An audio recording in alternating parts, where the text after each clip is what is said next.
You know, I'm willing to bet you that's stashed away somewhere in the recesses of your attic. It's a whole bunch of these, probably thousands of them.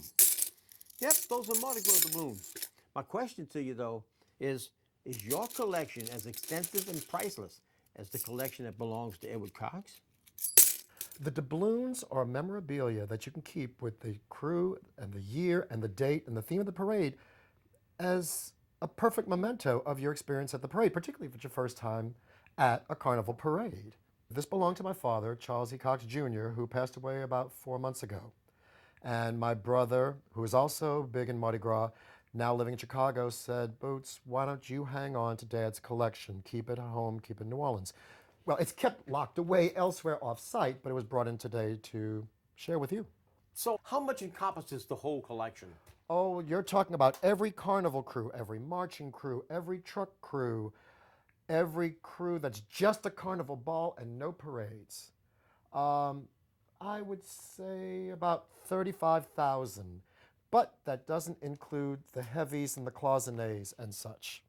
Thousands and thousands of homes in New Orleans have these in their house.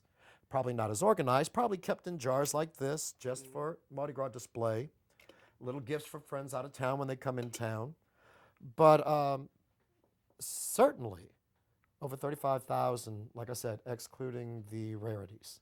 The late 70s to early 80s, the doubloon craze was so large that someone actually minted fake aluminum and fake gold Rex doubloons. Get out of here. I swear to God, darling, that's true. You're holding them in your hands.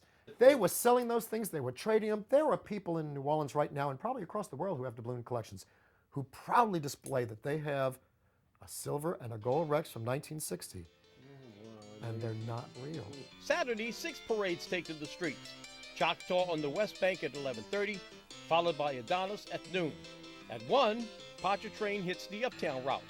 Then at 6, Sparta rolls uptown, and Pegasus will be right behind it at 6:45. Bourbon Street legend Chris Owens is the Grand Marshal. In Metairie, the crew of Caesar rolls at 6. May I make a suggestion? This year, when you go to the parades, go ahead and reach for those long beads and collect enough cups for a place setting for 10. But do yourself one more favor. Why don't you bend down one more time and pick up some of these aluminum doubloons? Since Katrina, these things have become rare.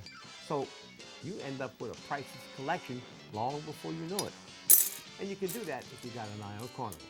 I'm Frank Davis from Channel 4 Eyewitness News.